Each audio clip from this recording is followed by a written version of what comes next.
Alléluia. Est-ce que quelqu'un peut acclamer très fort la présence du Seigneur?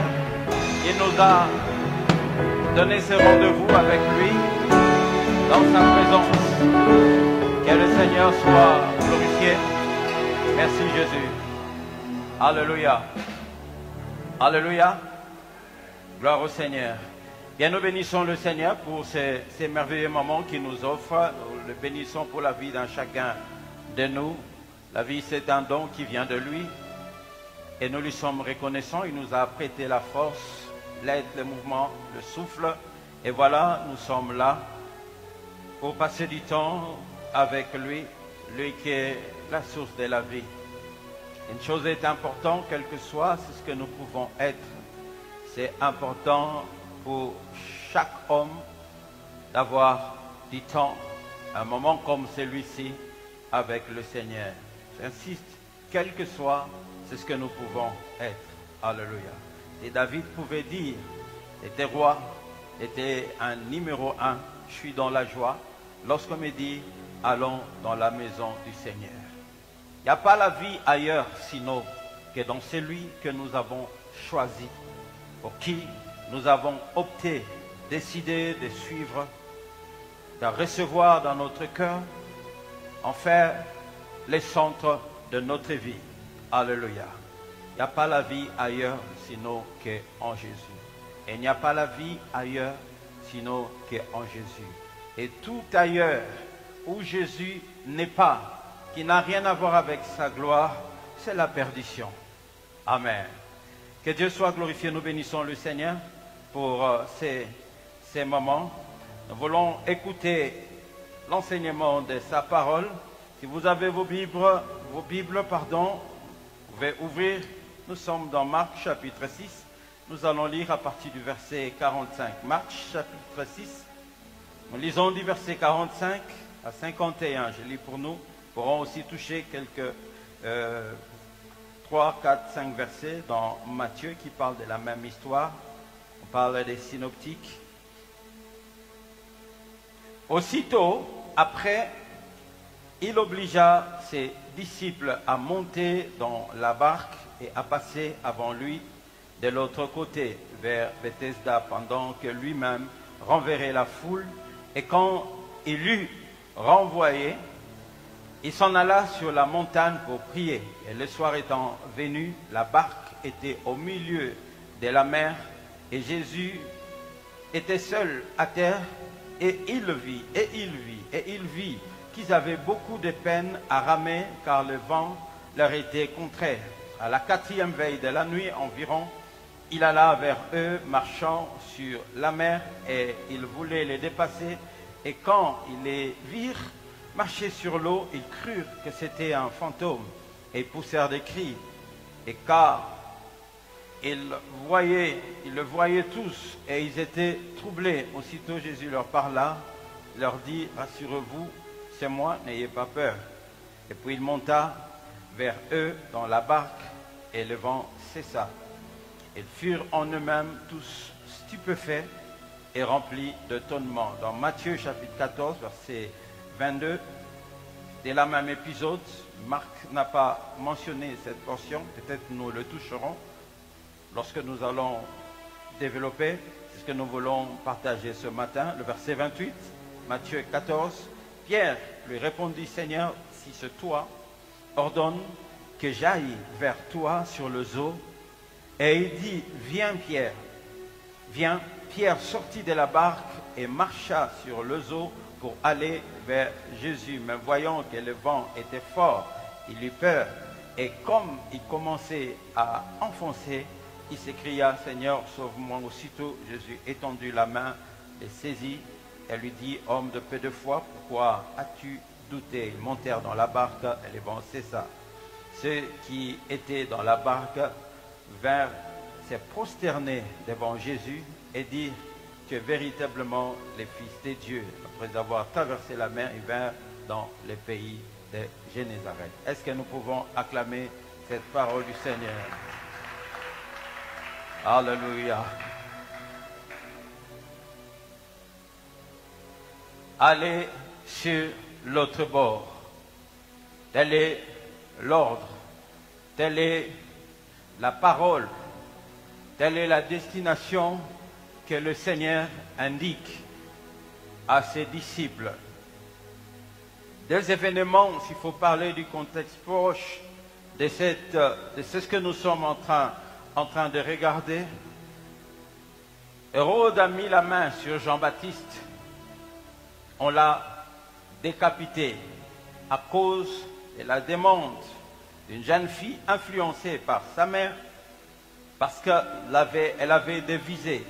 Jean-Baptiste faisait obstacle à ses intérêts, à ses passions maléfiques. Il va tout faire pour avoir la tête de Jean-Baptiste. Ils avaient le pouvoir, ce n'est pas un problème, mais Dieu demandera de compte. Lorsque nous avons le pouvoir et nous croyons que nous devenons Dieu et que nous pouvons faire tout ce que nous voulons, un jour nous rendrons de compte. L'homme, quel que soit ce qu'il peut devenir, il ne reste qu'un humain. Alléluia. Quel que soit ce que toi et moi nous pouvons devenir demain, nous resterons que des humains. Alléluia. La position ne nous change pas. Les titres, les statuts ne nous changent pas. Nous restons nous. Anyway. Alors, le terrain devient dangereux. Le Seigneur se déplace vers un endroit désert et il y avait une grande foule qui a suivi pendant plusieurs jours. Et ils n'avaient pas à manger. Et il va multiplier les pains. Et les gens ne voulaient pas les quitter, mais il avait d'autres choses à faire. Alors il va demander aux disciples de traverser de l'autre côté, dans l'autre bord, pour poursuivre la mission. Il leur a demandé de partir, de dire allez-y, pendant que je vais me débrouiller pour renvoyer cette foule. Surtout qu'ils ont mangé du pain, ils étaient rassasiés, ils ne vont pas quitter. Alléluia. Il leur dit, allez traverser, allez à l'autre bord. Il ne leur a pas dit qu'ils vont couler. Il ne leur a pas dit qu'ils vont sombrer, qu'ils vont chavirer, mais il leur a dit d'aller sur l'autre bord. La mission que Dieu t'a donnée, que Dieu m'a donnée, nous l'accomplirons, nous la réaliserons. Tant que nous n'avons pas accompli notre mission, rien ne nous arrivera. Que le vent s'élève, que la tempête souffle, que les vagues s'élèvent, nous atteindrons l'autre bord et nous accomplirons l'œuvre de l'Éternel. Allez à l'autre bord, dit le Seigneur. Il n'a pas dit qu'ils allaient couler. Il ne leur a pas envoyé là-bas pour faire naufrage, pour aller se noyer au milieu de la mer. Mais il leur a envoyé pour aller à l'autre bord, pour faire d'autres exploits, pour réaliser d'autres grandes choses que le Seigneur a prévues pour eux. Dans Jérémie, chapitre 29, le verset 11, le Seigneur dit une parole. Je connais le projet que j'ai formé sur vous. Dieu connaît le projet qu'il a formé pour toi et pour moi. Ce n'est pas un projet de malheur. Lorsqu'il les envoie, ce n'est pas pour qu'ils aillent chavirer, comme je l'ai dit, qu'ils aillent se noyer. Je connais le projet que j'ai formé pour vous, dit l'Éternel. Un projet de paix, non un projet de malheur. Le projet de Dieu pour toi, c'est un projet de paix, c'est un projet de prospérité, c'est un projet d'abondance, c'est un projet de force, un projet d'exploit, un projet de percée, d'avancement, de grandes choses que tu dois réaliser sur la terre durant ton séjour par rapport aux grâces, par rapport aux atouts, par rapport aux faveurs, aux talents, à autant de choses que Dieu a investi en toi. Alléluia. Pas un projet de malheur, pas un projet de misère, mais un projet de paix afin de te donner un avenir, un lendemain, une destinée et de l'espérance, dont la plus grande est celle de finir notre séjour dans l'éternité, dans sa présence. Alléluia. Et ça, c'est la chose que nous ne devons pas rater. Allez à l'autre bord, pendant que je vais me débrouiller à renvoyer la foule. Et dans le verset 46, quand il lui renvoyait la foule, la Bible dit, il s'en alla sur la montagne. Pourquoi il monte sur la montagne? Lorsqu'il a fait partie de toute cette foule, on le voit grimper la montagne, et c'était pour une raison. Et quelle est cette raison? La Bible dit, c'est pour prier qu'il prend cette direction de la montagne. Alléluia. C'est le Fils de Dieu. C'est celui qui a créé les cieux et la terre. Nous parlons ici du patron de l'Église. Alléluia. Nous parlons ici de celui qui a reçu grâce aux l'onction sans mesure, la grâce sans mesure, auprès de qui nous avons tous reçu grâce sur grâce. Mais nous le voyons prendre la direction de la montagne et le grimpe et le monte. Et pourquoi? C'est pour prier. Waouh! Le Seigneur a besoin de prier.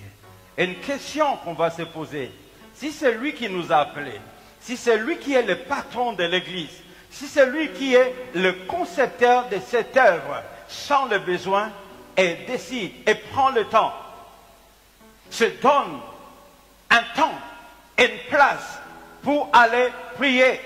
Combien à plus forte raison, toi et moi, nous avons besoin d'emprunter ce même chemin derrière lui pour aussi monter à la montagne.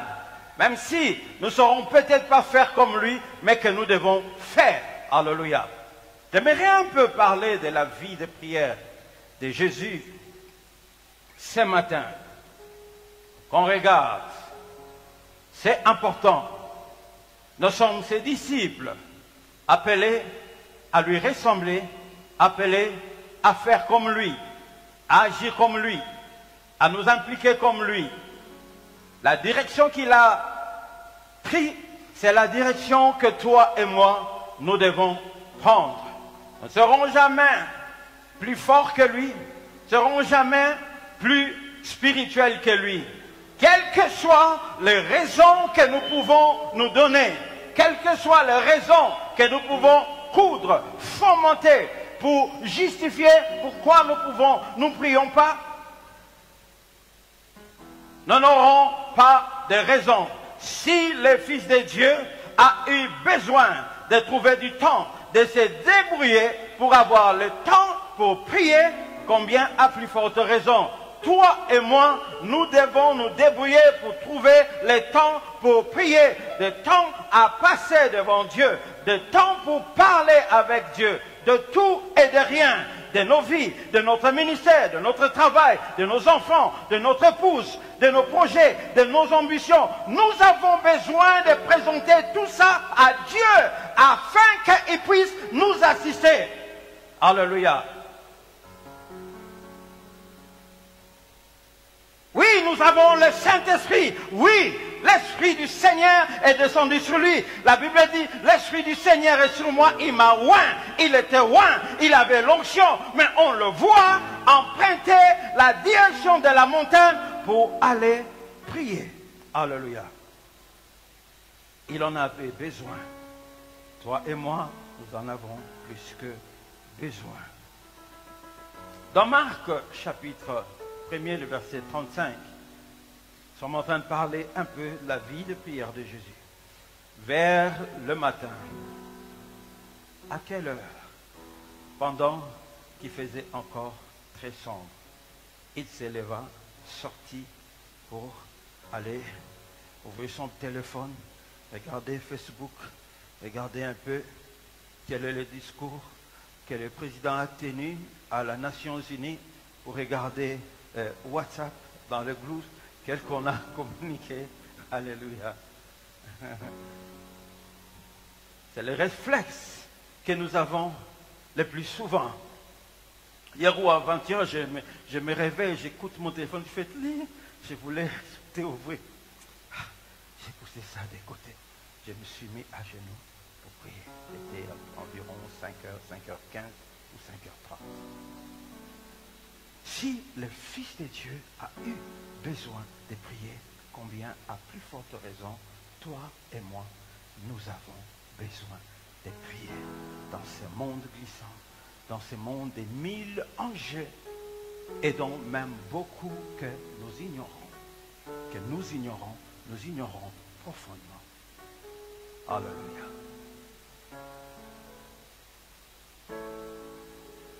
Vers le matin, il est peut-être 4h30, il est peut-être 5h, et peut-être 5h30, parce qu'on donne une précision pendant qu'il faisait encore sombre. Toi, tu ronfles jusqu'à 7h. C'est tous les chômeurs.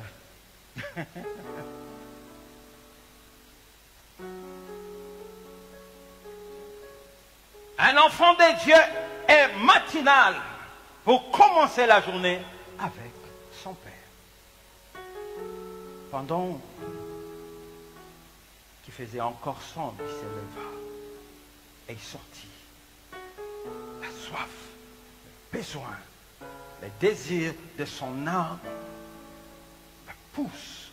Son esprit réclame quelque chose, d'être chargé de la puissance, chargé de la présence de Dieu, chargé de la grâce de Dieu, d'être connecté.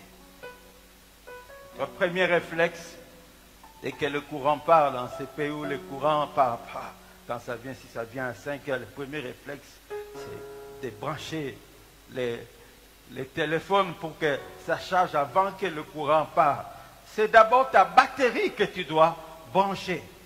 Le souci, le réflexe que tu as pour ton téléphone, pour que ça soit chargé, c'est le réflexe que tu dois avoir pour ton cœur, pour ton âme, pour que ça soit chargé de la présence de Dieu, chargé de la gloire de Dieu, chargé de la grâce de Dieu, chargé de la puissance de Dieu, de la puissance du Saint-Esprit, de son onction, les brancher en Dieu. Afin que quelque chose de sa part, de ce dont nous avons besoin pour affronter la journée, pour affronter les défis, les réalités matérielles et spirituelles de la journée, pour que l'on soit protégé, revêtu de cette bouclier de protection qui doit nous venir d'en haut, pour qu'on ne soit pas ouvert, exposé à tout vent. De ce que le jour peut affronter. Dans ce monde aux 1000 réalités, tu vas sortir de ta parcelle, tu ne sais pas qui est passé la nuit, qui a jeté je ne sais quelle eau, sur laquelle il a déclaré je ne sais quoi. Il faut que tu sors, mais tu ne sors pas nu, tu ne sors pas revêtu, tu ne sors pas les pieds nus, mais tu sors revêtu de bottes, revêtu de boucliers, des scaphandres, des armes d'en haut, dont nous sommes chargés lorsque notre batterie est branchée en Dieu tôt le matin avant la journée. Alléluia.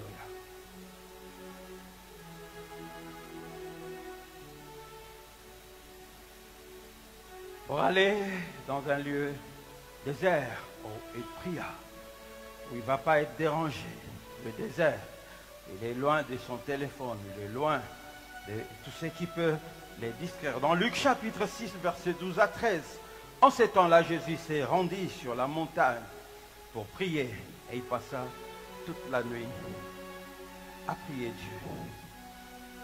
Premier verset, nous avons vu à quelle heure commence sa vie de prière, tôt le matin. Tellement avant même que le premier oiseau puisse exécuter sa chanson. Alléluia. Donne-toi cet exercice avant d'écouter le chant d'oiseau. Toi, tu chantes déjà pour le Seigneur. Toi, tu le célèbres déjà. Toi, tu pries déjà. Alléluia. Pour que ça soit un défi. Si l'oiseau chante, tu sais déjà, et c'est le matin, là, je suis en retard. et ils se sont réveillés avant moi. Ou alors que ce soit toi qui réveilles les oiseaux. Alléluia.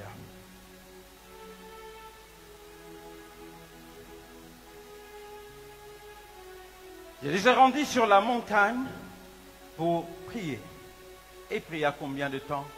Il y passa toute la nuit à prier Dieu. Alléluia. Nous allons voir que ce n'est pas pendant son ministère qu'il a fait cela, mais de temps en temps, quand les besoins étaient énormes, il pouvait passer toute la nuit à prier. Alléluia. Si le Fils de Dieu, celui qui nous a appelés intimement dans cette aventure, peut trouver les besoins de mettre toute une nuit de côté pour prier, combien à plus forte raison, toi et moi. Alléluia. Il y a des jours, il y a des temps, il pouvait passer toute la nuit en train de prier, en train de prier, en train de prier. Et quand le jour parut, il appela ses disciples et il en choisit 12 auxquels il donna le nom d'apôtres. Tu sais, c'était pour ces besoins-là. Il y a certaines décisions, il y a certains choix que nous devons faire. Nous avons besoin de nous présenter suffisamment devant le Seigneur, afin que notre cœur soit penché, bien orienté par rapport aux options, par rapport aux décisions que nous voulons prendre. Alléluia. Il a prié pendant toute la nuit. Vraisemblablement, c'était pour faire le choix de 12 qu'il a choisi. Dans Luc chapitre 9, le verset 28-31, environ 8 jours après qu'il ait dit ces paroles, Jésus prit avec lui Pierre, Jean et Jacques, et il monta sur la montagne pour prier. Et pendant qu'il priait, l'aspect de son visage et son vêtement devint. Son visage changea. La prière change des choses, change des circonstances, change des choses en nous, change le cours de l'histoire de nos vies. Il y a une puissance dans la prière. Il y a une puissance mystérieuse lorsque nous restons dans la présence de Dieu, qui est capable de changer le cours des choses. Jacob s'est tenu dans la présence du Seigneur. Lorsqu'ils se sont séparés avec son frère, il avait juré: le jour où je le rencontrerai, je vais lui faire la peau. Mais avant d'aller à la rencontre de son frère, en plus de tout ce qu'il a préparé pour apaiser le cœur de son père par rapport au bien, par rapport au cadeau qu'il voulait offrir, il a pris le temps de rester dans la présence du Seigneur jusqu'au matin. Et les choses se sont bien passées. Lorsqu'ils se sont rencontrés avec son frère, son cœur avait changé. Au lieu de sortir l'épée, il ouvre les mains pour accueillir son frère avec qui il s'était séparé avec des promesses fermes de se faire du mal. Alléluia. Pendant qu'il priait, l'aspect de son visage changea et son vêtement devint d'une éclatante blancheur. Et voici, 2 hommes s'entretenaient avec lui, c'était Moïse et Élie, et qui, apparaissant dans la gloire, parlaient de son départ qu'il allait accomplir à Jérusalem. Un départ qui était sérieux et dont la destinée de sa vie était scellée. Et c'était des grands enjeux. Et il avait besoin de passer du temps dans la présence du Seigneur pour se renforcer davantage. Dans Luc chapitre 11, Jésus priait un jour en un certain lieu. Lorsqu'il eut achevé, un de ses disciples lui dit: Seigneur, enseigne-nous à prier comme Jean l'a enseigné à ses disciples. Certainement, ses disciples le regardaient comme il priait. Il a vu la ferveur, il a vu le sérieux, il a vu le fardeau Ainsi, il approche pour dire, Seigneur, enseigne-nous à prier. On a vu comme tu pries. On a vu aussi, on a appris aussi que Jean a appris à ses disciples à prier. Nous ne savons pas prier. Nous avons besoin de prier comme toi. Nous avons besoin d'apprendre à prier.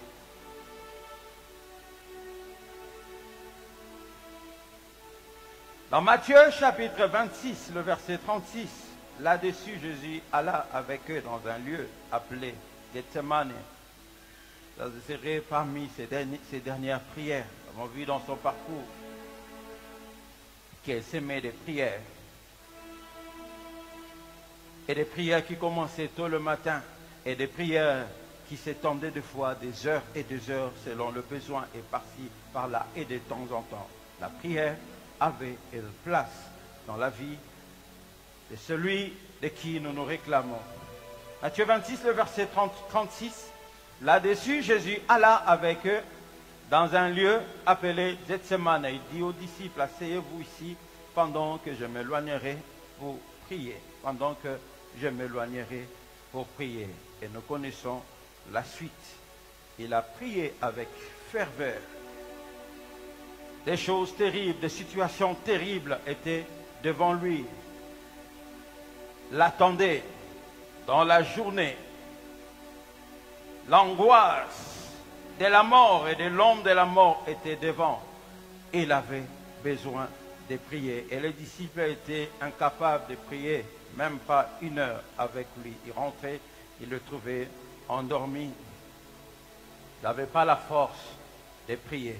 S'il va leur dire de prier afin de ne pas tomber dans la tentation. Et beaucoup de choses vont arriver dans la suite. Et les uns ont manqué la force même de pouvoir maintenir leur décision, leur option, leur chrétienté, ou même témoigner leur Seigneur. Le cas de Pierre, qui va jusqu'à nier à plusieurs fois avec imprécation, je ne le connais pas, je ne l'ai jamais connu. Dans Hébreux chapitre 5, le verset 7 à 8, la Bible dit, c'est lui qui, dans le jour de sa chair, ça parle du Seigneur. Le jour de sa chair, c'est les différents épisodes de ces temps de prière que nous venons de regarder en passant. C'est lui qui, au jour de sa chair, ayant présenté avec de grands cris, avec des larmes, des prières, des supplications à celui qui pouvait le sauver de la mort, ayant été exaucé à cause de sa piété, a appris, bien qu'il fût fils, l'obéissance par les choses qu'il a souffert. Alléluia. De fois, on se pose la question. Quelqu'un peut attaquer celui qui prie en criant pour le prendre pour un malade. Nous voyons ici les détails à certains égards ou à certains moments de comment le Seigneur a prié. Ça dépend de ce que l'on traverse, de ce qu'on a comme fardeau, de ce qu'on a comme combat, qui peut amener qu'on verse les larmes, qui peut amener qu'on pousse des cris. Le Seigneur l'a fait. Tout comme il a prié dans la discrétion, il est allé dans un endroit désert, c'est ce qu'il a dit. Personne ne sait même pas qu'il a prié. Alléluia.